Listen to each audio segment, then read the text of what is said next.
Bom, então, irmãos, hoje o nosso tema é livrai-nos do fake, amém, né? Eu vou estar ministrando uma palavra no seu coração, que Deus colocou no meu coração. Vou estar orando. Querido Deus, meu Pai, coloco diante de Ti, Senhor, essa palavra que vai ser ministrada, que ela possa falar no coração de cada um aqui, Pai. E que tudo esse conteúdo, Pai, não venha de mim, mas venha de Ti, Pai, do Teu Espírito Santo, Pai. Não me permita falar, Pai, qualquer coisa que venha do meu coração, mas aquilo que vem do Teu coração, Senhor. Querido Deus, que essa palavra possa ser transformadora, que nada mais é do que a Tua palavra, Deus. Querido Deus, eu já Te agradeço por cada vida que está aqui, Senhor.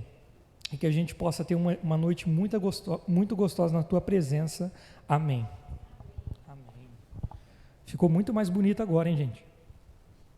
Eu vou liberar o Joelson ali, porque ele tem 12 filhos, né? Aí tem que ficar cuidando lá na... Que bênção, né? Gente, eu vou iniciar lendo com vocês uma passagem, está lá em Gálatas. Gálatas 1, versos 6 ao 9. Passando uma introdução para vocês, né? Na carta de Paulo a Gálatas, o principal foco dele é alertar sobre aquelas igrejas que estavam saindo da questão do evangelho genuíno, que era o evangelho de Cristo, e que eles estavam basicamente vivendo um evangelho fake, vamos dizer assim, né? A palavra nada mais fake é falso, né? Seria mentira, né? Então livra-nos da mentira, amém, né? E quem é o pai da mentira, né? A gente conhece. Então que o fake passe longe de nós. Então eu vou ler Gálatas 1, do 6 ao 9. Admiro-me de que vocês estejam abandonando tão rapidamente aquele que chamou pela graça de Cristo, para seguirem outro evangelho, que na realidade não é o evangelho. O que ocorre é que algumas pessoas os estão perturbando, querendo perverter o evangelho de Cristo. Mas ainda que nós, ou os anjos do céu, pregue um evangelho diferente daquele que lhes pregamos, que seja amaldiçoado. Como já dissemos, agora repito, se alguém lhes anuncia um evangelho diferente daquele que já receberam, que seja amaldiçoado. Então, gente, a gente tem que cada vez mais se atentar à palavra de Deus, para que os falsos ensinamentos, ele não permeie o nosso coração. Por que a gente tem que saber isso? Por que a gente tem que se apegar na palavra de Deus? Porque o homem, ele é falho. Hoje um homem, ele está em Cristo, semana que vem ele pode não estar, entendeu? Então é assim, você tem que saber. Eu lembro de uma pregação do nosso pastor que ele falou assim: irmãos, você tem que colocar à prova até aquilo que eu falei para vocês. Quando vocês saírem daqui, chega lá na palavra e confirma aquilo que eu disse, porque eu sou homem, eu posso ter falhas, então que isso não entre no seu coração. Então é muito, muito importante a gente conhecer a verdade. A palavra diz, né? Conhecei-vos a verdade e a verdade vos libertará, né? Então, eu vou entrar no primeiro tópico que eu quero falar com você, que só existe um evangelho, o evangelho de Cristo. Então, continuando a ler Gálatas, Gálatas 1 ainda, no verso de 10 ao 12. Acaso busco eu agora a aprovação dos homens ou a de Deus? Estou tentando agradar a homens? Se eu ainda estivesse procurando agradar a homens, não seria servo de Cristo. Irmãos, quero que saibam que o evangelho por mim anunciado não é de origem humana, não o recebi de pessoa alguma, nem me foi ensinado, pelo contrário, eu recebi de Jesus Cristo por revelação. Gente, isso é uma coisa que acontece muito e tem acontecido, e a gente tem que vigiar, tá pegado na palavra, tá pegado com Deus, para que não entre isso no nosso coração também, que é o quê? É quando nós tentamos moldar o evangelho. Aqui no livro de Gálatas, só para vocês entenderem, eu iniciei e não terminei, falando do que ele estava falando, por que ele estava alertando os Gálatas a isso, né? Porque eles estavam tentando trazer práticas da lei, da antiga lei, dos antigos rituais, para a nova aliança, né? Para o evangelho de Cristo, né? Vamos dizer assim. Eles estavam basicamente trazendo algumas coisas da lei, né? E aí onde Paulo vai lá e adverte eles, né? Sobre esse assunto. E o que leva a nós a isso aí? É que nós não podemos pensar que o evangelho ele possa ser moldado de alguma forma.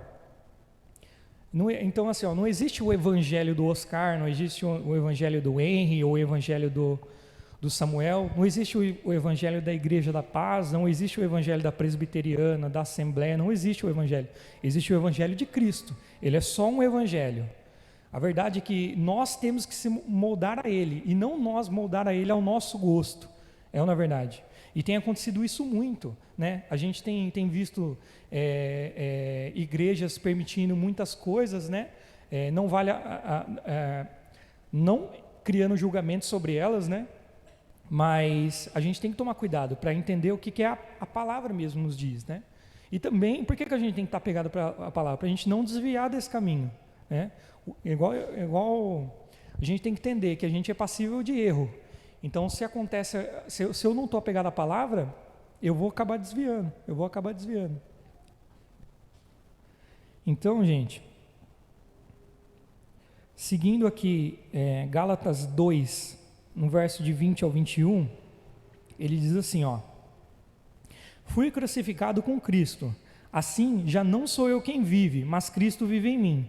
A vida que agora vivo no corpo, vivo pela fé no Filho de Deus, que me amou e se entregou por mim. Não anula a graça de Deus, pois se a justiça vem pela lei, Cristo morreu inutilmente. Gente, esse é o final do capítulo 2 de Gálatas, é muito, muito, muito forte, né? Então, tipo assim, trazendo para uma linguagem de agora, a gente tem, falando a respeito, deixa eu só ver se eu não vou ter que falar isso mais para frente aqui, senão vai ficar repetitivo. Não. Então, assim, falando a respeito disso, não moldamos o evangelho à nossa vontade, mas o evangelho de Cristo molda a sua imagem em nós. Então, não somos nós que molda a palavra de Deus. A palavra de Deus molda o nosso caráter. E aqui na palavra ele fala, não sou eu que vivo, mas Cristo vive em mim. Ou seja, Oscar, as minhas vontades, elas foram para a cruz com Cristo, para que Cristo viva na minha vida. Então, aquilo que eu tenho vontade, eu não devo fazer. Não é a minha vontade, mas a vontade de Cristo. Eu fico, uma passagem da palavra que fala bastante, que representa muito isso, quando Eliseu é chamado, né? Eliseu é chamado, ele fala, tenho como... o profeta chama ele, aí Eliseu fala assim, calma aí, eu posso fazer uma coisa? Tal. E ele pega tudo aquilo que estava atrelado à vida dele, tudo aquilo que ele fez e se desfaz, de uma forma que ele não consiga voltar para aquilo. Ele simplesmente, o Eliseu antigo, ele morre, né? Porque não tem para onde, não existe mais a vida dele. A partir daquele momento ele passa a viver somente para Deus. E a gente tem que ser assim também. A gente tem que negar as nossas vontades, as vontades da carne, e entender. A partir do momento que eu morri naquela cruz com Cristo e hoje Cristo vive em mim. Amém? E isso, gente, é uma coisa que nós temos que colocar no nosso coração. Vocês lembram como Jesus enfrentou o diabo? Jesus, Filho de Deus como homem na terra, vocês lembram como ele enfrentou o diabo? Está escrito.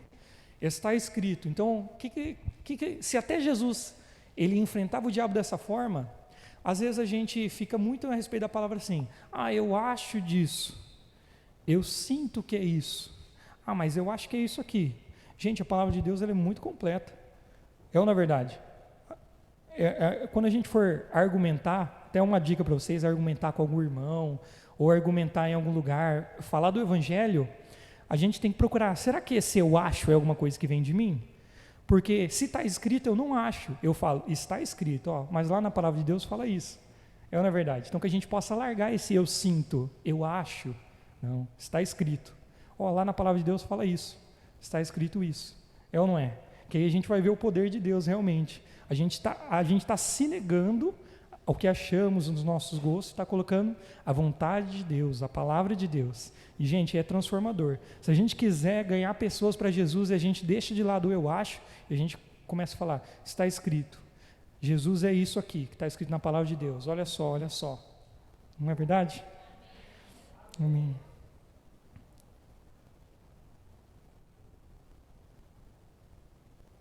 Vamos lá, gente, ó. O 2 é: não há outra maneira de chegar ao Pai se não for por meio de Cristo, né? Então, mais uma... não é tão comum no meio cristão, no meio protestante, né? Porque a gente sabe que, pelo menos as mais variadas igrejas, ainda está como Jesus, né? Sendo aquele que salva, né? Mas assim, a gente tem que sempre lembrar isso. Não tem outra maneira de chegar até o Pai se não for por meio de Cristo. Ponto. Não existe outro meio. Ó, vamos ler João, capítulo 14, do verso 1 ao 7. Não se perturbe o coração de vocês, creiam em Deus, creiam também em mim. Na casa do meu Pai há muitos aposentos. Se não fosse assim, eu lhes teria dito: vou preparar-lhes lugar. E se eu for e lhes preparar lugar, voltarei e os levarei para mim, para que vocês estejam onde eu estiver. Vocês conhecem o caminho para onde eu vou. Aí Tomé perguntou: Senhor, não sabemos para onde vais. Como então pode saber o caminho? Aí Jesus respondeu: eu sou o caminho, a verdade e a vida. Ninguém vem ao Pai se não for por mim. Se vocês realmente me conhecem, se vocês realmente me conhecem, conheceriam também o meu Pai. Agora vocês o conhecem e o têm visto. Se alguém fale alguma coisa, tipo, existem outras maneiras de conhecer o Pai, né? A gente vê muito comum em outras, no catolicismo, né, que a gente aprende bastante, onde Jesus é deixado um pouco de lado. E olha, isso não é uma coisa só do catolicismo. No protestantismo a gente vê isso também. Quando a gente foca bastante nas maneiras e no método e foca pouco em Jesus. Gente, eu sou uma pessoa assim, eu vejo, embora eu fosse um pouco do jeito tradicional, eu vejo assim, ó, a gente pode fazer todas as coisas, desde que seja sempre pensando em Jesus. Porque às vezes a gente fica querendo trazer muita coisa e esquece de Jesus, né? Então, Jesus tem que ser o único pensamento, o único caminho, né? Então, a gente tem que ter isso no nosso coração. Quem que leva? Qual é o caminho? Como que a gente vai se achegar ao Pai? Através de Jesus. Não tem jeito. E aí, gente, voltando a falar, eu lembrei de uma coisa agora, que eu não falei no último tópico, que é o seguinte: nós, quando Jesus fala, quando o apóstolo Paulo fala lá em Gálatas, para a gente não se basear na lei, porque a gente fazendo isso, a gente inutiliza aquilo que Cristo fez por nós. Quando ele fala isso leva para nós também. Quando nós vivemos uma vida de cristãos, onde a gente só vem na igreja, onde a gente só vem no Difflin, onde a gente só vem no culto e não tem uma intimidade com Ele, nós estamos deixando de lado o que Cristo fez por nós, que dá acesso ao Pai.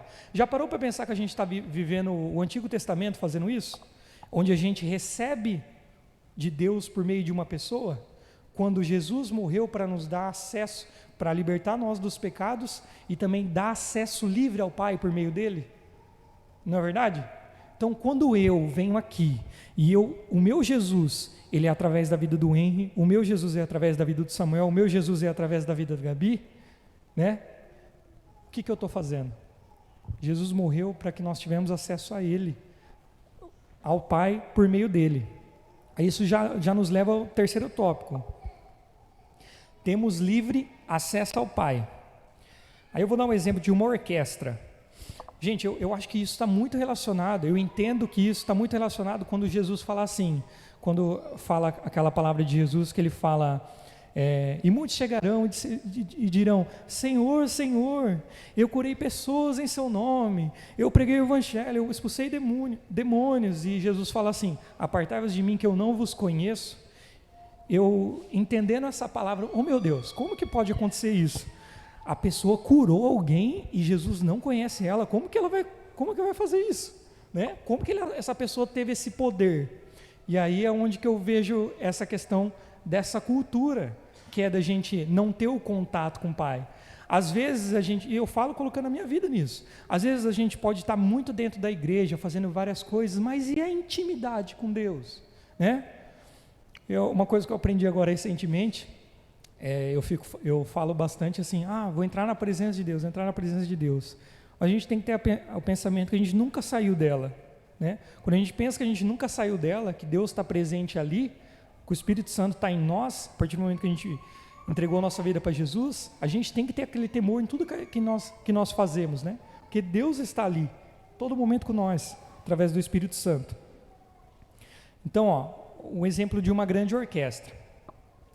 Imagina só que uma pessoa ela vai numa orquestra conhecer um maestro, e aí ela gosta muito dessa orquestra, e aí ela começa a ir toda semana nessa orquestra, e faz isso durante 20 anos, e aí ela conhece todas as músicas, ela pode conhecer todos os jeitos que é tocado, saber aquela orquestra, dizemos assim, aquelas canções que ali são colocadas, ela pode saber tudo, mas se perguntarem para ela, você conhece o maestro? Vocês conseguem entender que o fato da gente vir ao culto e a gente ter o conhecimento da palavra através de outras pessoas não nos faz conhecedores de Jesus? Que a partir do momento que Jesus morreu naquela cruz, que ele deixou os seus ensinamentos por nós, ele falou assim, ei, você não está no Antigo Testamento, onde um profeta ia falar com você, onde era necessário que alguém falasse com você alguma coisa. Não, você tem livre acesso ao Pai. A gente não pode esquecer disso. E ir através de pessoas, a gente tem livre acesso a Jesus, né? Então a gente tem que acordar para isso, para que a gente não viva numa religiosidade, ou viva achando que a gente está super bem, que a gente está, nossa, eu vou na igreja todo dia, eu vou na igreja 2 vezes por semana, mas não conhecer Jesus. Misericórdia, para que a gente não chegue naquele momento e escute Jesus, mas eu não te conheço. Não, Jesus, mas eu estava lá domingo, eu estava lá quarta-feira na cela. Mas eu não conheço, nunca ouvi sua voz, não sei, não conheço você. Imagina isso, misericórdia, né, gente? Então, temos que conhecer Jesus e estar com Ele diariamente e não recebermos apenas através de cultos, de domingo. Gente, não estou falando aqui que é o culto de domingo. Misericórdia. Sabe para que é o culto de domingo? O culto de domingo? O culto de domingo é para você tá com Jesus, você ficou com Jesus, você orou, você estava com Ele toda semana. Você vai vir aqui e você vai encontrar pessoas que fizeram isso também, e lá vocês vão adorar Ele, vocês vão amar Ele e amar as pessoas que ali estão, entendeu? Quando receber outras pessoas, elas vão conhecer Jesus através do culto, mas não viva dependendo disso, vive dependente do contato diário com Jesus, que é aquilo que a Gabi falou, que a gente chama de TSD. Tá? É uma área que eu tenho que crescer muito, muito, muito, muito, muito. Antes de essa palavra ministrar para vocês, ela fala muito no meu coração, né? Amém? Gente, eu vou entrar no nosso último ponto, que é o ponto 4, que é: arrependei-vos, porque o reino dos céus está próximo. Aí eu vou ler Mateus 24. Gente, eu e a Gabi não combinou, tá? Mateus 24, do 42 ao 44. Portanto, vigiem, porque vocês não sabem em que dia virá o seu Senhor. Mas entendam isto: se o dono da casa soubesse a que horas o ladrão viria, ele ficaria de guarda e não deixaria que a sua casa fosse arrombada. Assim também vocês precisam estar preparados, porque o Filho do Homem virá numa hora em que vocês menos esperam. Não é verdade? E a gente esquece isso. Eu vou falar pessoalmente como eu. Eu sou uma pessoa muito sistemática, assim, né? Então, quando eu vejo essa palavra, alguém fala assim na minha cabeça: Vamos falar de probabilidade. No século I lá, as pessoas já achavam que Jesus, a volta de Jesus estava muito próxima, e nós estamos em 2022. Jesus não vai voltar tão cedo. É ou não é verdade? Esse é o pensamento que vinha na minha cabeça. Mas a verdade é que a gente tem que vigiar, porque a gente não sabe a hora e o momento. E quem disse que será a sua última chance a vinda de Jesus? Olha, a chance muito maior de você deixar essa terra amanhã do que Jesus voltar. É ou não é verdade? Porque digamos assim, mesmo que Jesus não volte daqui a 80 anos, provavelmente, misericórdia, né? Que vocês vão jogar um pouquinho mais de tempo. 150 anos, Jesus não volte dentro de 150 anos, você provavelmente não vai estar aqui. Então esse tem que ser o pensamento nosso em questão. Porque assim, está escrito assim, lá em Hebreus 9, do 27 ao 28. Da mesma forma que o homem está destinado a morrer uma só vez, e depois disso enfrenta o juízo, assim também Cristo foi oferecido em sacrifício uma única vez para tirar o pecado de muitos, e aparecerá uma segunda vez, não para tirar o pecado, mas para trazer salvação aos que o aguardam. Gente, de verdade, a gente tem que estar com esse pensamento no nosso coração da volta de Jesus, com certeza, e principalmente também do momento que as pessoas vão deixar aqui essa terra. Porque a partir do momento que fechou o livro daquela pessoa, acabou. Ela morreu ali e ela só vai estar para o juízo, vai ser o único momento. Então, o que foi escrito, as coisas que ela fez, vai ser o que está na terra. Então, talvez você pense assim como eu, Jesus não vai voltar tão cedo. Você não sabe, talvez hoje seja o último culto, mas não só por isso.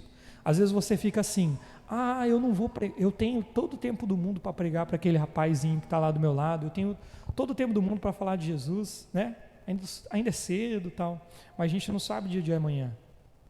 Eu não sei você, mas eu já fiquei chateado por uma pessoa que partiu e ela não estava mais, e eu tive a oportunidade e não falei, deixei, posterguei, e aí a chance acabou, né?